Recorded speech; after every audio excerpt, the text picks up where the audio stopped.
गरीबी में आ गया। एक बार मुझे चुनाव जिता दो, मैं आपसे जानना चाहता हूं कि ये गरीबी दूर करवा को टेंडर देगी भाई, गरीबी दूर करवा को टेंडर देगी हो माता जी। ये एमएलए बनाओ खेतड़ी को और गरीबी दूर करो, गरीबी हटाओ और एमएलए बनाओ। ये थोड़ी कोई यहाँ का खेतड़ी का एमएलए का ये पद भी लिख दिए, या इतना सारा पंडित जी साथ बैठे थे, कोई पतराम देकर बताया जाएगी साहब। गरीब है तो चुनाव क्यों लड़ रहा है जी? किसने बताया है? सिर्फ अपना पेट भरने के लिए? आप इस बात पे गौर करना। मैं इसलिए कह रहा हूं आपसे कि वो सिर्फ अपना और अपनों का पेट भरने के सिवा कुछ नहीं करने वाले, और हम और आप उसी प्रकार देखते रहेंगे। और वो सारे साम दाम दंड भेद लगा के गुंडागर्दी हर प्रकार के हथकंडों से सिर्फ और सिर्फ अपनी पॉकेट भरेंगे।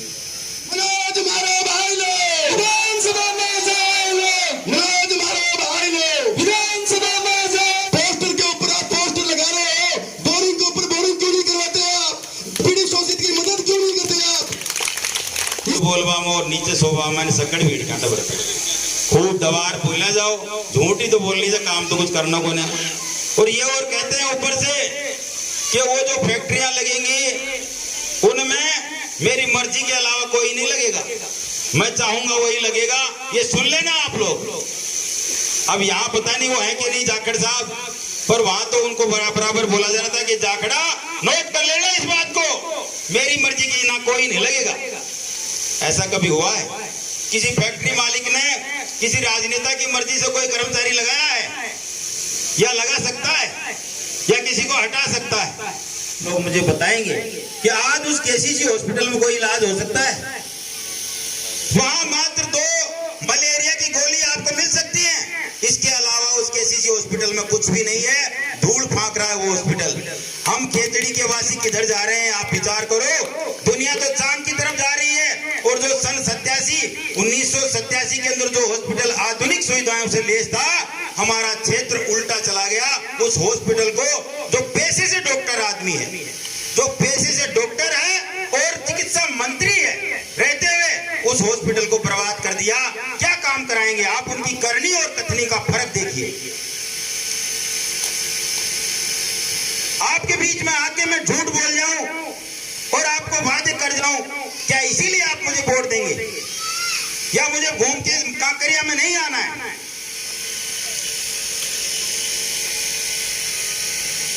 मैं आपसे जानना चाहता हूं, इतने लोग ऐसे हैं जो सिर्फ इसलिए उनका साथ देते हैं कि उनके पर्सनल काम या कोई उनकी इस तरह की चीजें संभव हो जाती हैं। आप इस व्यवस्था से संतुष्ट हैं कि एकमात्र आदमी या 2 ऐसे नुमाइंदे कांकरिया से मैं खड़े कर दूं, और एमएलए बनने के बाद आप सबके बीच में ये बात रखो कि फलाना जी ने ले आए ना भैया तो अजय जी ने काम को नो होते। ये कौन सी चीज है?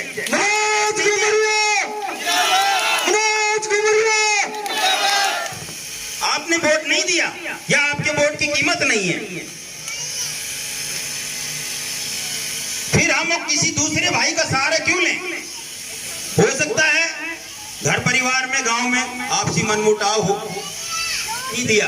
सारी खेतड़ी ऐसे ढाणी गांव त्राय त्राय कर रहे हैं पानी के लिए, और हमारे विधायक महोदय सबसे पहले कहते हैं कि देखो बेटा, माता गंगा का नीर, माँ गंगा का पानी आपको पिला दिया, भागीरथी का पानी हम लेके आए हैं। बहुत बढ़िया बात है साहब, लाए तो हो, हम कहाँ कह रहे नहीं लाए। 950 करोड़ रुपए लगा के हमने कुंभाराम लिफ्ट नहर योजना के साथ खेतड़ी को जोड़ा। ये कुंभाराम लिफ्ट नहर योजना इतनी बढ़िया और इतनी सक्रिय और इतनी अच्छी है, जो हर माता और बहन को मीठा पानी पिला रही है। तो मनोज कुमरिया की जेब में बैठता है ये लिस्ट कहीं थमाई जाए है कि फलानी जगह बोरी खुदाओ, पिछली जगह बोरी खुदाओ, पानी का टैंकर लगाओ। ये ऐसा क्यों हो रहा है? इस 950 करोड़ रुपए की योजना को आपको पता है क्या हुआ है? इसकी सच्चाई मैं बताता हूं आपसे। ये भ्रष्टाचार की शिकार हो गई, ये अव्यवस्था की शिकार हो गई। इस व्यवस्था के नाम पे लोगों ने बहुत बड़ा भ्रष्टाचार किया है। और आज ऐसी ऐसी स्थिति है कि एक तो अपने खेत में चरी में पानी दे रहा है इसी पाइपलाइन से, और 500 घरों की बस्ती प्यासी बैठी है मटके लेके। ये यही व्यवस्था है। क्या इनको सोचना नहीं चाहिए कि ये सभी जात बिरादरी और सभी समाज हमारे समान हैं? हम सभी के लिए एक ही पानी की व्यवस्था लेके आए हैं जिसमें सबका समानता का अधिकार है। तो ऐसा भेदभाव क्यों? ऐसा भेदभाव क्यों? आप बताइए। आपने वोट नहीं दिया? बाबा, माताजी और मेरे नौजवान साथियों, आज तक खेतड़ी में सिर्फ और सिर्फ आपके साथ छलावा हुआ है। आपको ठगा गया है और ठगने वालों को आपने सिर माथे पे चढ़ाया है। समस्या है जातिवाद की और पार्टीवाद की। कुछ लोगों के तो दिमाग में ये बैठा रहता है कि मैं मेरी जाति के अलावा वोट क्यों दूं? क्यों भाई? आपकी जाति के अंदर कोई आदमी लायक नहीं हो और वो क्षेत्र का विकास नहीं कर सकता, आपको विकास चाहिए या जाति का आदमी चाहिए? फैसला आपको करना है। या तो ये कर लो कि भाई हम जैसे जिस हाल में हैं उसी हाल में हमें छोड़ दो। क्योंकि मैं तो आपको ये कहना चाहता हूं, न तो मुझे एमएलए के पद की भूख है, न इस पद से मैं कुछ हासिल करना चाहता हूं। सिर्फ और सिर्फ खेतड़ी और सर्व जाति समाज जो आज जिस पीड़ा से गुजर रहे हैं, आज आजाद हिंदुस्तान के 75 साल बीत गए और हम जिस दिन आजादी को लेके चले थे तो हमारे नेताओं ने ये कभी नहीं सोचा था कि 75 साल बाद भी हिंदुस्तान का कोई क्षेत्र, हिंदुस्तान के कोई तहसील का गांव और ढाणी पानी के लिए इस प्रकार से निवेदन करेंगे कि हमारे गांव ढाणी के अंदर पानी की व्यवस्था कर दो। हम दूसरी क्या बात करें? मैं आपको विकास के क्या आयाम दिखाऊं? पूरी खेतड़ी के अंदर घूम रहा हूं, पीछे पीछे मेरे बोरिंग चल रही है। आपको यकीन नहीं हो तो फोन लगा लो आप शिमला के अंदर। आपका ये कोना है और दूसरा कोना शिमला है, बोरिंग मशीन खोद रही है। भाई क्या जरूरत पड़ गई? मेरे पास में पैसे फालतू थोड़ी पड़े हैं। लेकिन यहां से अभी जाऊं तो ये कम से कम ये तो कहेंगे कि यो भी बांका चाहिए कोई अपना कम से कम पानी तो पिलार जातो। इतनी देर से इन्हें सुन रहा जा, बैंड बाजा से ले आया जा, गाजा बाजा से ले आया जा, और काम तो चलो देखी जाएगी, बना को जनक कर दीजिए भाई, पर आए जो तो पानी तो पिला जाए यार। आज मन 30 लाग रही और थाना में घूमन पानी पिलाओ थे मनाया होगा कि डट जा अभी परसों जना अमृत ले रहा है, परसों ताने तो प्राण निकल जाएगा। पानी तो आएगी चीज है, चाहे आपका बजट आ जाए चाहे और कोई साधन काम में लेने हो, कुल मिला के एक ही सोच है। आपकी पीड़ा को समझना आसान बात नहीं है। मैं इतने क्षेत्र में घूम चुका और आपको लग रहा हो कि आज ये एमएलए का चुनाव लड़ रहा है इसलिए ऐसा काम कर रहा है।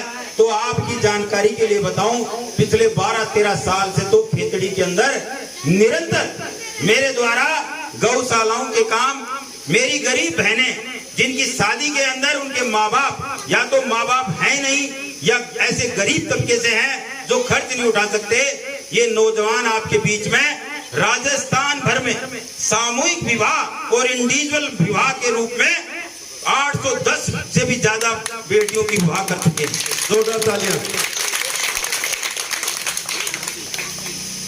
आपके गांव में मुझे कम जानते हैं, लेकिन मैं आपसे ये निवेदन करता हूं कि खेतड़ी के उस पार्ट में देखो आप, हमारे द्वारा नौजवानों के लिए जो हेल्प की गई है, जैसे पर्यावरण को सुरक्षित करने के लिए वृक्षारोपण किए गए।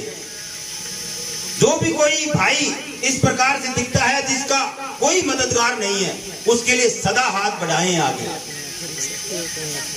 क्या इसमें राजनीति नजर आ रही है आपको? कोई राजनेता ने आज तक किया है ऐसा? ये ऐसी चीजें हैं जो आपको गौर करनी पड़ेगी। मैं आपसे ये कह रहा हूं कि हमारी खेतड़ी, हम सब के लिए, हमारी जनता जनार्दन के लिए आपको ये फैसला लेना होगा। आने वाले 2023 के चुनाव के अंदर आप जातिवाद और अपने पार्टीवाद, क्यों पार्टियां भी आपके मनों में बसी हुई हैं, दिलों में बसी हुई हैं। घर में एक ही सोच चलती है, पिताजी ने कह दिया बीजेपी ने वोट देगा, माता जी ने कह दिया कांग्रेस ने वोट देंगे। कभी आपने ये सोचा है कि यहाँ तो वो हाल हो रहा है कि चट भी मारी और पट भी मारी, कठिनी दे लो चाहे दे वोट। हर प्रकार से हम ही हम हैं। आपको ये फैसला लेना है कि कैसे इस व्यवस्था को सुधारना है। और हम सब जो उपेक्षित हैं, एक प्रकार से हमारे काम कोई नहीं करता, सिर्फ वोट लेने के लिए आते हैं और वोट लेने के बाद हमें आश्वासन और झूठ मिल जाती है।